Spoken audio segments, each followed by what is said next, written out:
Someday I'm going away, where the wind don't cry and the spirits learn to fly. What are we doing? Alright, hey guys, so Amira and I have a few hours to kill, and we don't have anything too crazy going on right now, so we're going to take the boat out not very far and just put the hook down for a little bit, hang out, enjoy ourselves.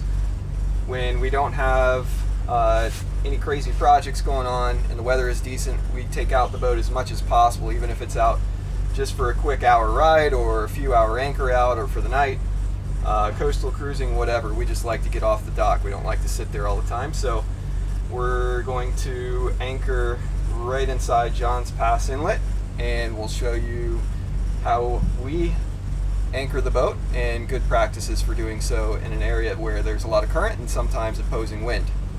So here we go. Woo! Heck yeah!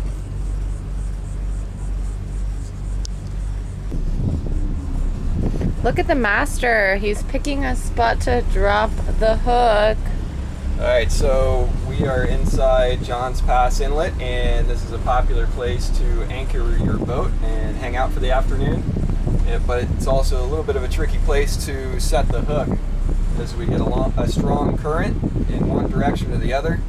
We can have opposing wind, and it's very shoaly around here, so you want to make sure that you give yourself enough room between other boats and the shallows, and pay close attention to what the tide is doing and find out which variable is stronger. So is the current stronger or is the wind stronger? So we want to be facing into whichever is the strongest.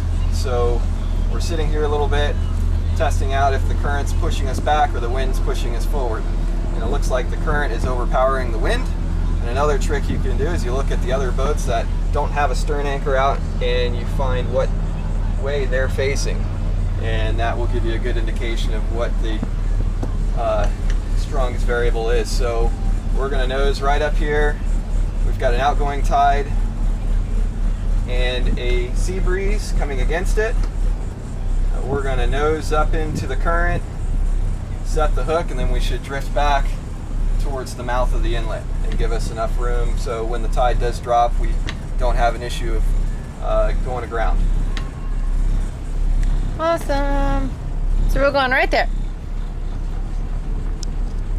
Alright, so Amira is readying the anchor down there. She took off our safety line that keeps the anchor from falling down if the windlass is to fail or the chain snubber is to fail.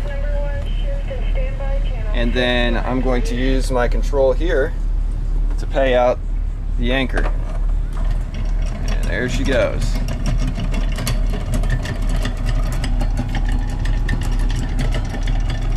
And Amira is going to let me know which way the anchor chain is going to go.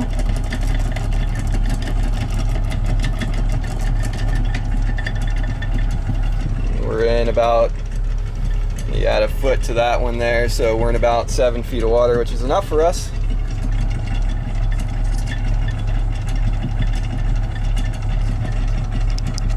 Alright, so we've got a good hold. We paid out just over maybe 40 feet of chain. Since we're in about 8 feet of water, we're going to have a scope of close to a 4-to-1, which is a little bit shorter than you want if you're going to be staying overnight or if there's going to be inclement weather. But we're not going to be here for very long. The weather's not too bad, and typically when you set the hook, you can put it into reverse, make sure that thing sets real good. But we've got a really good current here, so that is setting it just fine, and we've got good holding here in the pass, so I'm not too worried about that. And if we were going to be here longer or the weather was going to be bad, we would go to a 7-to-1 or 8-to-1 minimum scope.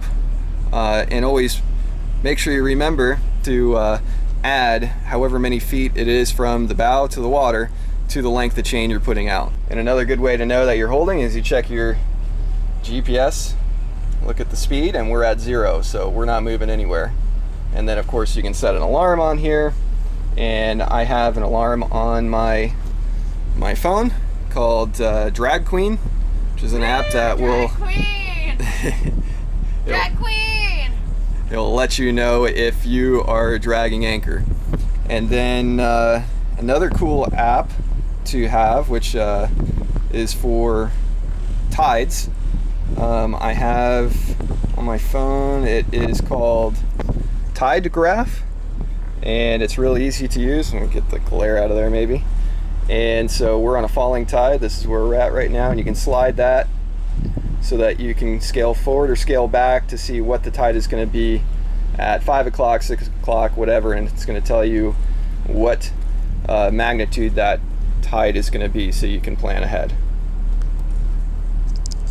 All right, Amira is going to put our chain stopper in so that we don't have to worry about the chain paying out while we're at anchor. Okay, woo! There you go. And if we were going to be out here for much longer, or overnight, or the weather was bad or was choppy, we would put our snubber on, which is inside this cabinet. In the back. And it's this big line here. There's 2 lines that are connected to a chain grabber. And so what we would do is grab the chain with the chain grabber, and then we would run the 2 lines to our cleats through those hawse holes, tie them off, and then we'll feed out the chain so that all of the tension goes on the nylon line and not on the chain. So there would be a loop in the chain, all the tension is on the line, so it takes all of the pressure off of the anchor windlass and gives you some good shock absorption. It's really handy to have and gives you a peace of mind, and you don't have also the noise of the chain tugging around there. The other way we can drop the anchor is by free falling it.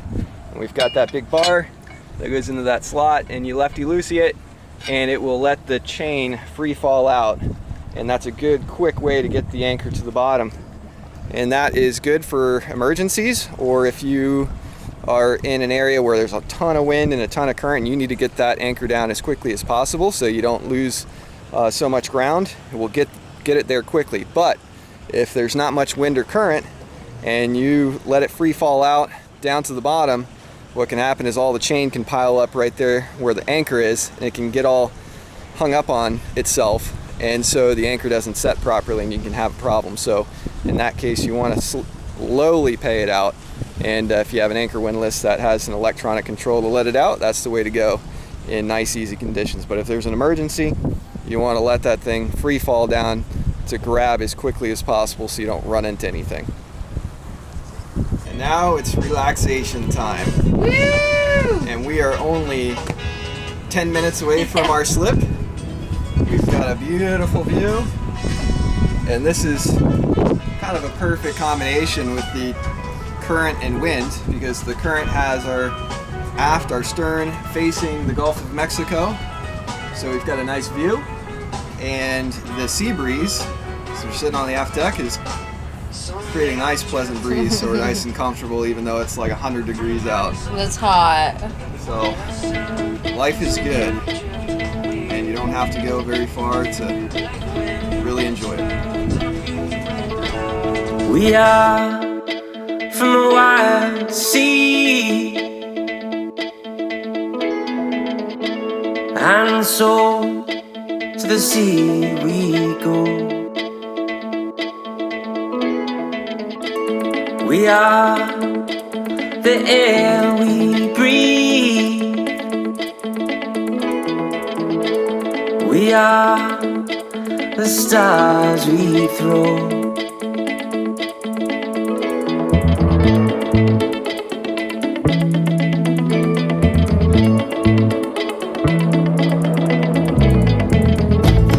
They say the lion's wing, they hold a dream for sake, and I saw the lion's green. All right, Amira's got to go to work, so we got to haul up the hook. Amira's got our wash down ready to go. She's going to give us the signals on where I need to go, and I'm going to pull the anchor up from here. All right, split the engine so we can turn towards the right. And I wait for the anchor to go a little slack, or the chain to go a little slack before I start hauling it up. We don't want to put too much tension on that windlass. So she's straightforward, so we're going to put it in gear towards the anchor. And we're going to take it out of gear and keep hauling.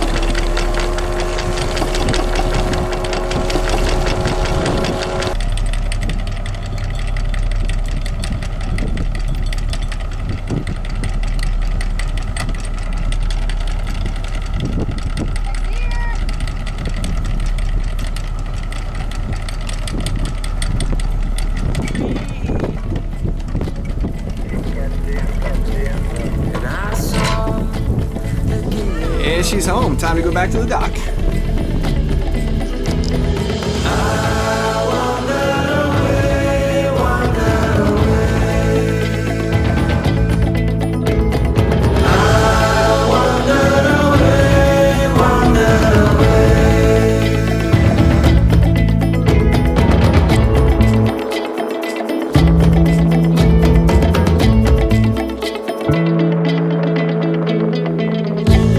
We are from the wild sea,